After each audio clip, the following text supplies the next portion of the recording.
नमस्कार दोस्तों, आप लोगों का बहुत बहुत स्वागत है मेरे चैनल में। आज हम एक नई सीरीज़ शुरू कर रहे हैं जो कि वैदिक मैथ्स के ऊपर है। और अगर आप वैदिक मैथ्स सीखना चाहते हैं तो ये बहुत ही बेहतरीन सीरीज़ होगा।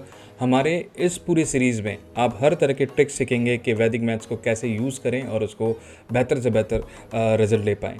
तो पहली सीरीज़ आप देख पा रहे हैं, यहाँ पे हम 11 को मल्टीप्लिकेशन देखेंगे। कोई भी नंबर को जब हम 11 से मल्टीप्लाई करते हैं कैसे आसान तरीके से हम कर सकते हैं।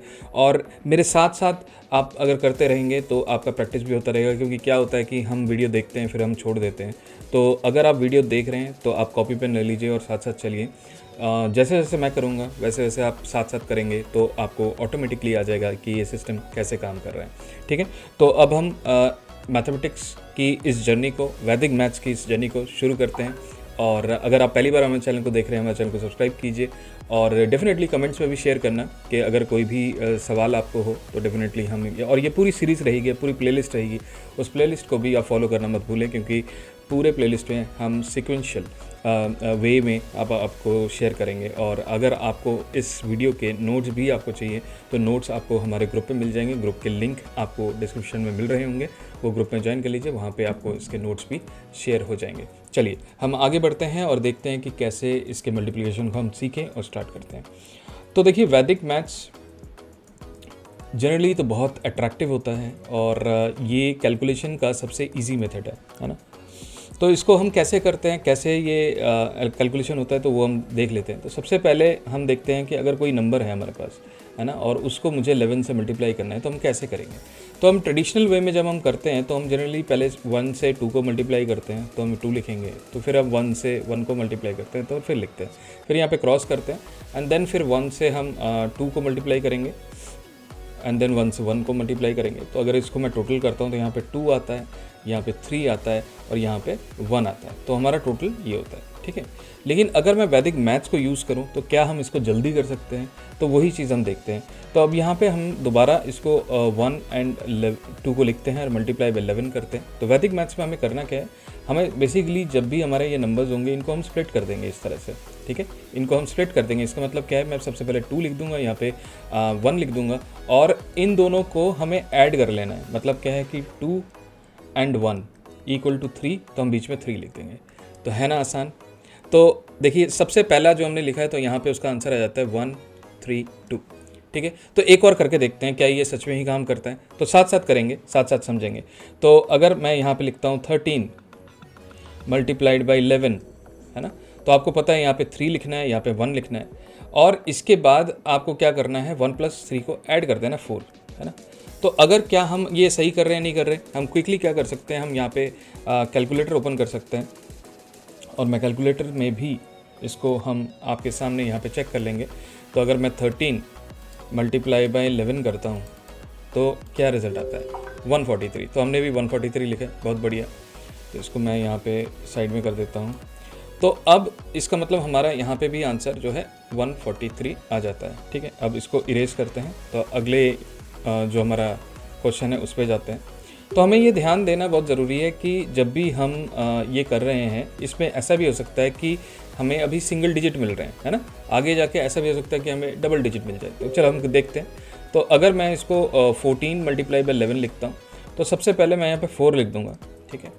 एंड यहाँ पे मुझे पता है 4 + 1 इज़ 5, तो मैं यहाँ पे 5 लिख दूँगा और यहाँ पे मैं 1 लिख दूँगा। तो हमारा वही फैक्टर काम कर रहा है। तो इसका भी 154, इसका आंसर हम लिख देते हैं 154, ठीक।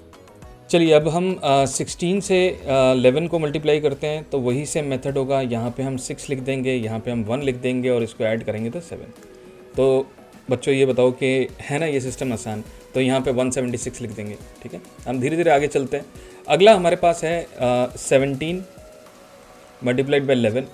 तो यहाँ पे भी हम 7 लिख देंगे एंड यहाँ पे हम 1 लिख देंगे एंड यहाँ पे 8 आएगा, 1 + 7 8, तो 187 है, ठीक है, 187 है।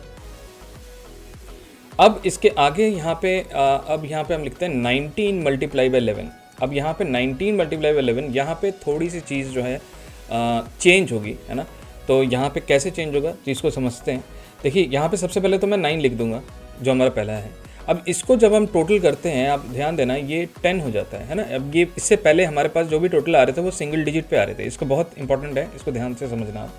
पहले जो भी हमारे नंबर्स आ रहे थे वो सिंगल डिजिट आ रहे थे और अभी जो है डबल डिजिट आ रहा है ना। तो यहाँ पे सबसे पहले हमें बीच में क्या लाना है, जो ये नंबर आ रहा है ना 0, तो उसको हम यहाँ लिख देंगे और ये जो नंबर है ये कैरी फॉरवर्ड हो जाएगा और ये इसके साथ ऐड हो जाएगा, तो मतलब ये 209 होगा, है ना। इसको हम वेरीफाई कर लेते हैं क्या ये सच में 209 है।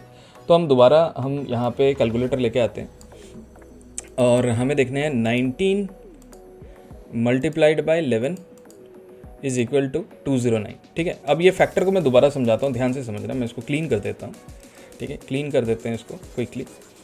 देखिए वैदिक मैथ्स बहुत इजी है, इतना डिफ़िकल्ट नहीं है, बस आपको ध्यान रखना है और अगर आप एक बार समझ गए तो आपकी कैलकुलेशन बहुत ही फास्ट हो जाएगा, बहुत ही फास्ट हो जाएगा। तो दोबारा मैं समझता हूँ और ये कैसे हो रहा है। देखिए यहाँ पे मैं 19 लिख देता हूँ, ठीक है, और यहाँ पे हम 11 लिख देते हैं। तो एक्चुअली में हो क्या रहा है, हमें सबसे पहले तो 9 को लिखना है, ये हमें पता है, तो हमने 9 को लिख दिया। अब हमने पता है 1 + 9 जो मिडिल में नंबर आएगा that is equal to 10 which is 2 digit. इससे पहले 1 डिजिट आ रहा था। तो पहला जो नंबर होगा ना इसका 0 है, उसको आप बीच में लिख दें, ठीक है, और लास्ट में जो ये नंबर है उसमें ये वाला जो कैरी हो रहा है उसको ऐड कर दें, तो ये 2 बन जाता है, तो 209 है। ठीक है, अब एक और एग्जाम्पल देखते हैं क्या ऐसा है। जैसे अगर देखते हैं 2 3, अगर 2 3 को 5 हो जाता है ना, 3 7 4 3 7 3 6 7 9 3। अब 9 3 को ट्राई करते हैं, ठीक है, ये वाला मैं ट्राई करता हूँ, इसका हमने 209 किया है। अगर जो रह जाएगा तो आप लोग इसका कैलकुलेशन करके कमेंट्स में मेरे को बताना है, ठीक है। तो हम क्या करते हैं 9 3 को यूज़ करते हैं, मतलब अब इसको मैं यहाँ पे दोबारा क्लीन कर देता हूँ जस्ट टू अंडरस्टैंड कि कैरी कैसे काम कर रहा है। तो मेरे को आप साथ साथ बताते रहना कि मैं जो चीज़ बता रहा हूँ वो आपको समझ में आ रहा है या नहीं आ रहा है। तो 93 एंड मल्टीप्लाई बाय 11। तो अब आपको पता है कि सबसे पहले तो हमें 3 को यहाँ लिखना है, ठीक है। अब हमें पता है कि 9 + 3 कितना होता है। अब यहाँ पे हम 9 + 3 अगर करेंगे तो ये आता है 12, ठीक है। अब 12 का हमें सबसे पहले जो 2 है उसको हम यहाँ पे नोट कर देंगे, ठीक है।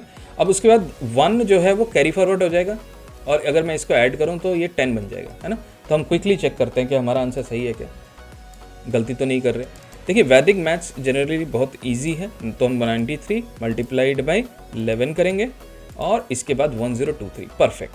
तो हमारा जो भी यहाँ पे उत्तर आ रहा है वो आंसर जो आ रहा है एकदम सही है। तो हम यहाँ पे लिख देते हैं 1023। अब जो भी इक्वेशंस यहाँ पे रह गए तो मैं चाहता हूँ कि आप लोग उसको कंप्लीट कीजिए और कंप्लीट करने के बाद कमेंट्स में मेरे को बताना। तो मैं आशा करता हूँ आपने वैदिक मैथ्स में सबसे पहले सीरीज़ 11 से 2 डिजिट नंबर को कैसे मल्टीप्लाई करते हैं वो हमने सीख लिया। इसको प्रैक्टिस भी करना है साथ साथ, और जैसे ही ये प्रैक्टिस कर लेंगे फिर हम 3 डिजिट पे आएंगे, फिर 4 डिजिट पे आएंगे, तो फिर ये पूरी सीरीज़ को हम डिटेल में समझेंगे। तो मैं आशा करता हूँ इस वीडियो में हमने नई जर्नी शुरू करी है वैदिक मैथ्स की। कमेंट्स में ज़रूर बताना आपको ये वीडियो अच्छा लगा या नहीं लगा। आगे फिर हम और भी ऐसे वीडियो बनाते रहेंगे। फिर मिलते हैं नए वीडियो के साथ। सब्सक्राइब कीजिए और कमेंट्स पे ज़रूर बताना। थैंक यू, टेक केयर, नमस्ते।